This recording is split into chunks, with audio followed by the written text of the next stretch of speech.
Hello twin flames. चलिए एक और एक क्वेश्चन आया फेमिनिन से कि थर्ड पार्टी या कार्मिक को कैसा हम बैलेंस करें। मेरा कार्मिक ऐसा है सर कि मुझे मारता रहता है, पीटता रहता है, गालियाँ देता है, लोगों के सामने बेइज्जत करता है।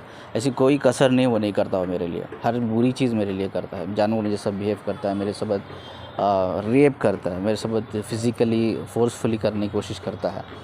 मैं तंग आ गई हूँ, मैं कैसा बैलेंस करूँ इसको। देखिए फर्स्ट ऑफ़ ऑल मैं आपको बताता हूँ, जो भी फेमिनिन है और जो भी मैस्कुलिन भी है, ऐसा लगता है कि सिर्फ फेमिनिन सफ़र कर रही है, मैस्कुलिन भी सफ़र करता है। क्योंकि मैं भी पर्सनल एक्सपीरियंस से गुजर के आया हूँ, तो मैं आपको डिटेली बताऊँगा कि ये इसको कैसा बैलेंस करना है करके।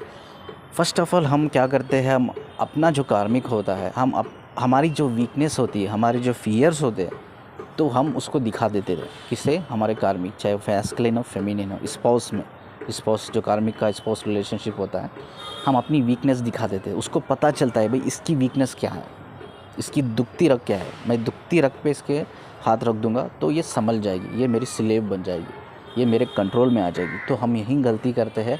तो फर्स्ट ऑफ़ ऑल अपने फ़ियर से बाहर निकलो, अपने इनर फियर से बाहर निकलो, अपने वीकनेसेस से बाहर निकलो। अपने अंदर ना एक कॉन्फिडेंट लो, एक सेल्फ एस्टीम लो, एक हिम्मत लो यार, एक जज्बा लो, एक ताकत लो, एक ब्रेवनेस लो। आप स्ट्रांग बनो, ठीक है। आपका जो कंट्रोल होता है, ठीक है, आपके हाथ में होना चाहिए। आगे वाले बंदे के हाथ में जब वो कंट्रोल आप दे देते हो, तो वो आपको स्लेव की तरह ट्रीट करता है, स्लेव की तरह। तो कभी भी अपना कंट्रोल आगे वाले के हाथ में मत दो भी, रिमोट कंट्रोल आगे वाले के हाथ में मत दो कि कैसा भी यूज़ करे आपको।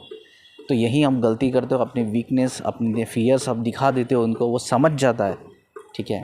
तो वो आप पे हावी हो जाता है, आपको कंट्रोल करने लगता है, आपको स्लेव बना लेता है वो। तो ये गलती कभी भी नहीं करना है। अब आपके जो भी इनर फियर्स है उससे बाहर निकलो, जो भी वीकनेसेस है बाहर निकलो।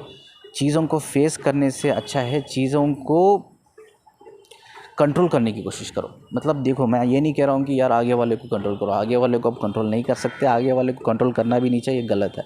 एटलीस्ट अपना कंट्रोल अपने हाथ में रखो, अपना रिमोट कंट्रोल अपने हाथ में रखो, अपना रिमोट अपने हाथ में रखो, आगे वाले को मत दो, ठीक है। चीज़ों को पेशेंटली सहाना गलत है। बोलते हैं ना, गलत करना और गलत सहाना दो भी गुनाह है। तो पेशेंटली चीज़ों को सहाना, कि बहुत से फीमेल्स ऐसी होती है पेशेंटली सहाते हैं, यार आगे जाके मेरा जो मैस्कुलिन है वो बदल जाएगा, आगे जाके मेरा जो मैस्कुलिन नहीं कार्मिक है, ठीक है।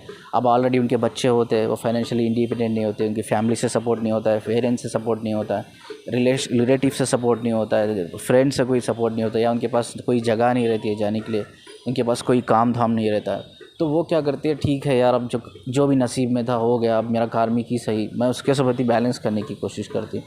अब क्या करते हो, अपने फियर्स वीकनेस सब उससे दिखा देते हो, अपना कंट्रोल उसके हाथ में दे देते हो, वो आपको स्लेव बना लेता है।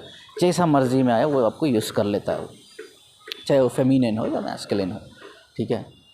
दोनों को उसका कार्मिक कैसा मिले वो वैसा यूज़ कर लेता है। ये चीज़ आप गलत कर रहे हो, ठीक है। आपका जो सेल्फ एस्टीम है, आपकी जो सेल्फ रेस्पेक्ट है, that is pure. First stage पे आपका जो सेल्फ रेस्पेक्ट होना चाहिए, सेल्फ एस्टीम, सेल्फ कॉन्फिडेंट होना चाहिए।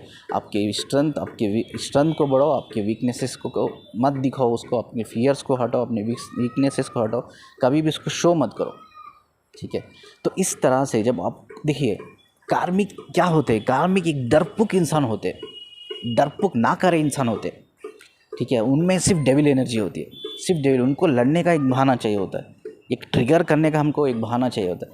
आप जोक भी करो, आपकी जोक्स पे भी गुस्सा करते हैं, ठीक है। ये चीज़ है। तो बहुत से फीमेल्स यही गलती करती है, बैलेंस करने की कोशिश करती है। मैं कोशिश कर रही हूँ बैलेंस करने की, मेरे बच्चे हैं, मैं क्या करूँ, मैं कोशिश कर रही हूँ मैं उसे प्यार करने की। ये गलती कर रहे हो आप। जितना उसे प्यार करने की कोशिश करोगे ना, उतना ही वो आपसे नफरत करेगा, उतना ही आपके सोबत बहुत बुरी तरह से वो ट्रीट करेगा आपको, ठीक है।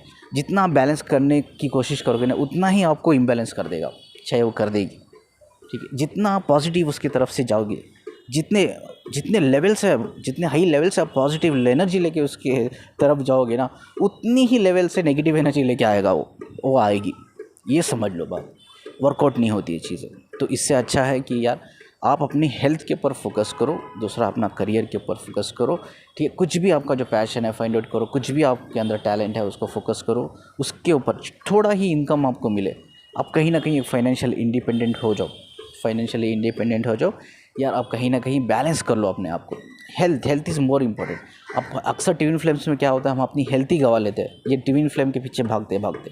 ये रनर चेजर के कॉन्सेप्ट के पीछे भागते भागते ओवर थिंक करते करते यार मेरा ट्विन फ्लेम किसी और से शादी हो गया, किसी और के साथ अफेयर में, और किसी और के साथ रिलेशनशिप में, वो जर्नी के बारे में कुछ नहीं जानता। मैं क्या करूँ, मैं क्या करूँ, मैं क्या करूँ, मैं तो उसके बगैर रह नहीं सकती, जी नहीं सकती, मेरा क्रेविंग इतनी ज़्यादा बढ़ गई है, इंटेंसिटी इतनी ज़्यादा बढ़ गई, मैं नहीं रह ही नहीं पा रही हूँ, 24/7 मेरे दिमाग में चल रहा है, मैं फोकस ही नहीं कर पा रही हूँ।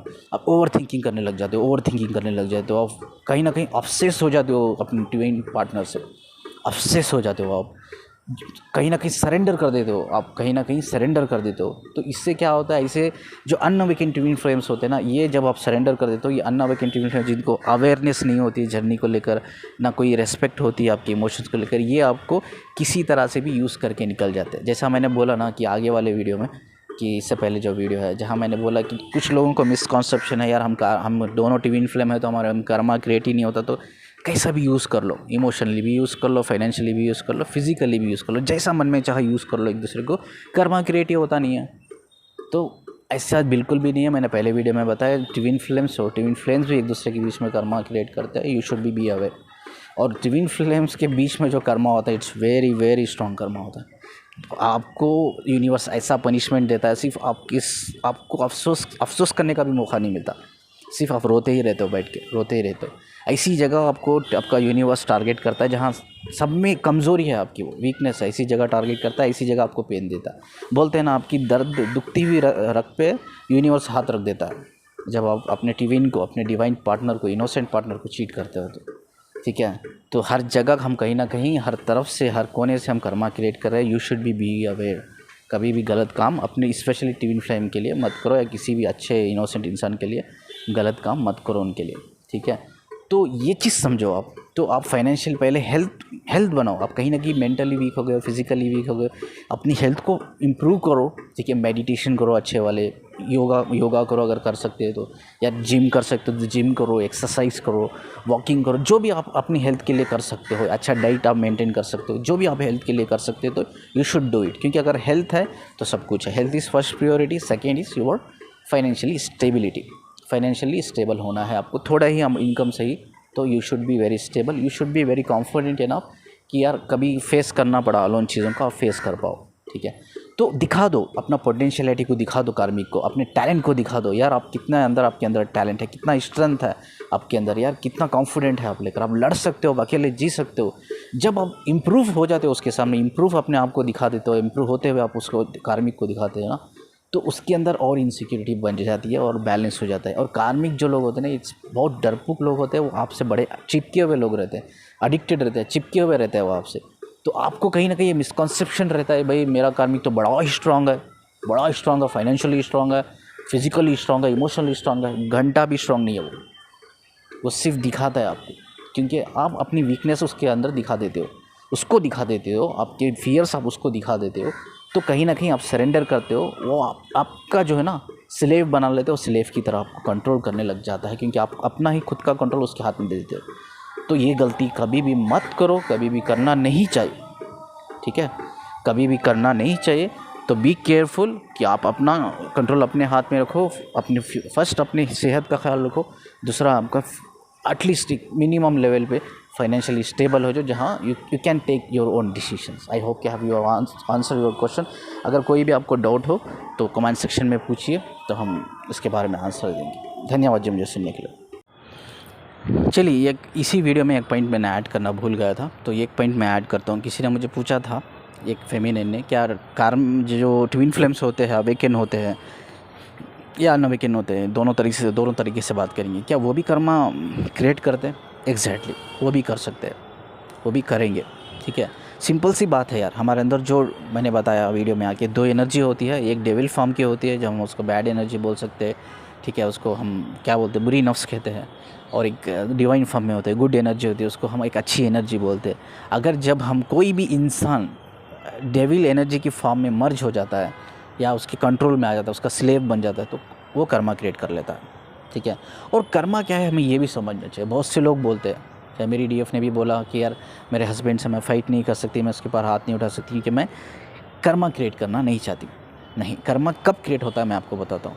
कर्मा कब क्रिएट होता है, जब कोई इनोसेंट पर्सन, मतलब कोई ऐसा बंदा है, वह बंदी है, उसने कुछ भी बिगाड़ा नहीं है, वो आपके बारे में कभी बुरा सोचा नहीं है, आपको बुरा बोला नहीं है, या उसने आपके साथ हमेशा एक अच्छा इंसान बन के रहा है, ठीक है, एक हेल्पिंग इंसान बन के रहा है, हमेशा सपोर्ट किया है आपको, ठीक है, एक काइंडफुल पर्सन, चाहे वो फीमेल हो या मेल हो, kindful person, good hearted person, big hearted person, ठीक है, जिसका दिल बड़ा हो, जिसका दिल साफ़ हो, जिसके इमोशंस इंट्यूशन साफ़ हो, एक अच्छा इंसान है यार, फीमेल हो या मेल हो।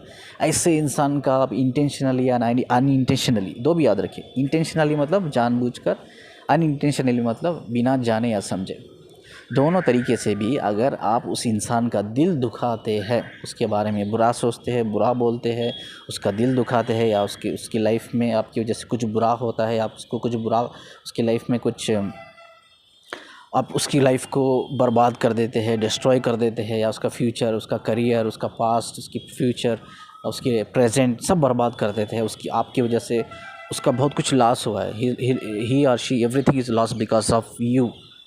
उस केस में एक्चुअली कर्मा क्रिएट होता है, ये समझ लो कर्मा कहाँ क्रिएट होता है।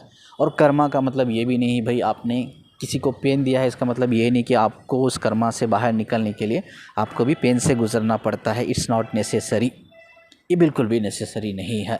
अगर आप जल्दी अवेकन हो जाते हो, कॉन्शियस हो जाते हो, आप सीख लेते हो यार कहीं भी अपनी गलती की है तो आप माफ़ी मांग लेते हो उस पर्सन से, या खुदा से डायरेक्टली आप माफ़ी मांग लेते हो, और आप इतनी ताकत अपने अंदर पैदा करते हो भाई आगे जाकर मैं कोई भी ऐसा काम नहीं करूँगा, या कोई भी ऐसे बुरे काम मैं नहीं करूँगा जिसकी वजह से मुझे कर्मा क्रिएट करना पड़े अपने आप, अपनी सोल से, या जिसकी वजह से दूसरों को प्रॉब्लम हो, जिसकी वजह से जो भी इनोसेंट लोग हैं उनका दिल दुखे, उनकी लाइफ में हमारी वजह से कुछ लॉस्ट फील करे, वो बर्बादी फील करे, या वो उनको कोई लॉस हो उनकी लाइफ में, कोई भी ऐसा काम मैं नहीं करूँगी। तो आप एक सही रास्ते पे, एक रिचुअस रास्ते पे जब आप चलने लगते हैं तो खुदा आपको माफ़ कर देता है, ठीक है। जब वो इंसान जिसका दिल आपने दुखाया अगर वो दिल से आपको माफ़ कर देता है तो आपका कर्मा रिज़ॉल्व हो जाता है। ऐसा नहीं कि जो कर्मा, जो पेन आपने दिया है किसी और को, इट्स नॉट नेसेसरी आप भी उसी पेन से गुजरो, ठीक है, इट्स नॉट नेसेसरी। हाँ, इन केस आप कर्मा से नहीं सीखते हो, आप माफ़ी नहीं मांगते हो, आप खुदा से माफ़ी नहीं मांगते हो, आप सही रास्ते में चलने की कोशिश नहीं करते हो, बार बार वही गलतियाँ कर रहे हो, आप गुनाह कर रहे हो, तो कहीं ना कहीं आपको यूनिवर्स सबक सिखाने के लिए आपको कहीं ना कहीं यूनिवर्स एक ऐसी सिचुएशन में पुश करता है जिस दर्द से वो लोग गुजरे हैं उससे 2 गुना दर्द से आप लोग गुजरते हो। ये तभी होता है तब आप अवेकन होकर, जब ये तभी होता है तब आप अवेकन ना होते हो और सीखते नहीं हो गलतियों से। जब गलतियों से आप सीखते नहीं हो तभी इट्स पॉसिबल यूनिवर्स आपको पेन में पुश करता है, सफ़रिंग में पुश करके आपको रियलाइज़ करवाता है भाई आपने कहाँ गलती की है करके, देन ओनली इट्स पॉसिबल। अगर आप अवेकन हो के आप चीज़ों को सीख कर, माफ़ी मांग कर आप सही रास्ते में चलने लगते हो तो बिना दर्द के, तकलीफ़ के ही आप कर्मा रिजॉल्व कर लेते हो। आई होप कि हैव आंसर्ड योर क्वेश्चन।